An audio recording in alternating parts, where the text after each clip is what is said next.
مذہب مخالف لوگ ہمارا مذاق اڑاتے ہیں کہ صرف اسباب اختیار کرو تو کام ہو جاتا ہے، نہ کرو تو نہیں ہوتا، پھر تم لوگ اتنی دعائیں کیوں مانگتے ہو؟ اس لیے مانگتے ہیں کہ اسباب اختیار کرنے سے کام جب اللہ چاہے گا تو ہوتا ہے، اللہ نہیں چاہتا تو نہیں ہوتا۔ سمجھتے ہو؟ سوال یہ بننا چاہیے، بھائی نئی ویڈیو بنائے نا، سوال یہ بننا چاہیے کہ آپ تو بسا اوقات اسباب بھی اختیار کرتے ہیں، دعا بھی مانگتے ہیں، پھر بھی نہیں ہوتا۔ اصل سوال یہ ہونا چاہیے، اور ہم اسباب اختیار کرتے ہیں، دعا نہیں بھی کرتے، پھر بھی ہو جاتا ہے۔ اصل اعتراض غیر مسلم کا یہ ہونا چاہیے، غیر مسلم کو ہم پہ یہ اعتراض ہونا چاہیے کہ غیر مسلم یہ کہے کہ ہم اسباب اختیار نہیں کرتے ہیں، دعا نہیں مانگتے، پھر بھی کام ہو جاتا ہے، اور مسلمانوں کو دیکھا ہے اسباب اختیار کرتے بھی ہیں، ساتھ میں دعا بھی مانگتے ہیں، پھر بھی کام نہیں ہوتا۔ سمجھتے ہو بات؟ اس کا جواب یہ ہے کہ ہم جب اسباب اختیار کرتے ہیں، ہمارا عقیدہ ہے کہ اللہ چاہے گا تو کام ہوگا، نہیں چاہے گا تو کام نہیں ہوگا۔ جس کا یہ عقیدہ ہو وہ جتنا زور اسباب پہ لگائے گا اتنا ہی اللہ سے مانگنے میں بھی لگائے گا۔ یہ ہمارا عقیدہ ہے، اور اس عقیدے کے صحیح ہونے پر ہمارے پاس بہت سے دلائل ہیں۔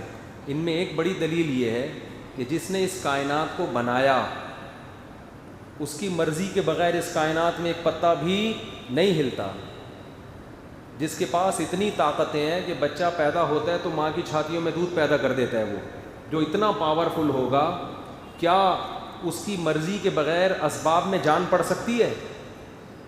کتنی بار ایسا ہوتا ہے کہ غیر مسلم بھی سبب اختیار کرتا ہے، رزلٹ اس کا زیرو ہوتا ہے۔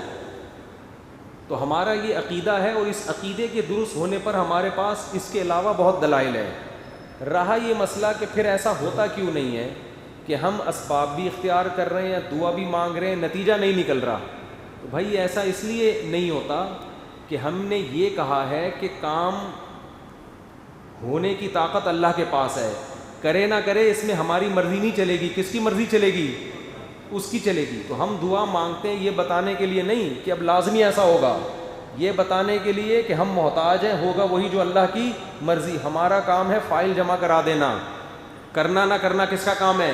اللہ کا۔ اب ہو گیا تو بھی ٹھیک ہے، نہیں ہوا ہمارا جو فرض تھا ہم نے ادا کر لیا ہے۔ سمجھتے ہو بات؟ اس میں مصلحتیں، بعض دفعہ نہیں ہوتا کام، مصلحتیں کیا ہیں؟ اگر دعا مانگ کے فوراً سب کے کام ہونا شروع ہو جائیں تو غیر مسلم اور مسلم کا فرق پھر کیا ہو جائے گا؟ ختم۔ پھر غیر مسلم بھی دعائیں مانگنا شروع کر دے گا۔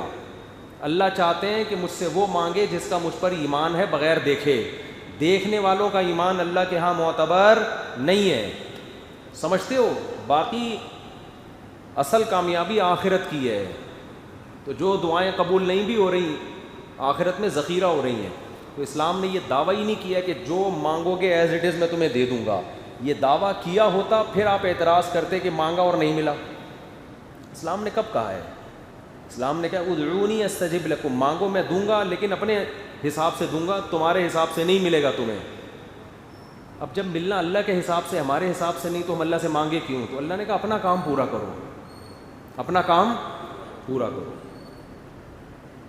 آپ اپنی طرف سے سستی نہ کریں، کیونکہ یہ بھی اسباب میں داخل ہے دعا مانگنا بھی۔ جیسے آپ اسباب اختیار کرتے ہیں، پھر بھی بعض دفعہ غیر مسلم کا نتیجہ بھی نہیں نکلتا، لیکن اختیار کرتا ہے نا اسباب، بھائی اپنا کام تو پورا کرو، اب آگے رزلٹ نکلے نہ نکلے۔ غیر مسلم جب بیمار ہوتا ہے تو دوا کھاتا ہے کہ نہیں کھاتا؟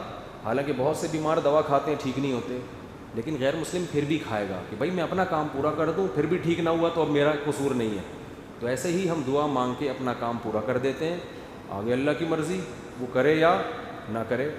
نہیں مانگیں گے تو یہ تو کبر ہے، اس کی علامت ہے کہ آپ خدا کو ویلیو نہیں دے رہے۔ اچھا بھائی، مذہب مخالف لوگ مذاق اڑائیں تو وہ اپنا مذاق خود اڑا رہے ہوتے ہیں، اتنا مذاق اڑوا رہے ہیں اپنا کہ ایسی لاجیکل باتیں کر رہے ہیں کہ یہ کائنات خود بخود سب، یہاں سبب کے بغیر کچھ نہیں ہوتا، تو پوری کائنات بغیر سبب کے کیسے بن گئی؟ جب کچھ نہیں تھا تو یہ اتنی بڑی کائنات بغیر ویسے ہی کیسے آ گئی؟ تو ہم کہتے ہیں یہ سبب ہے۔ وہ سبب کیا ہے؟ خدا کے ارادے سے بنی ہے، یہ سبب ہے اس کا، خود سے کچھ نہیں ہوتا اس کائنات میں۔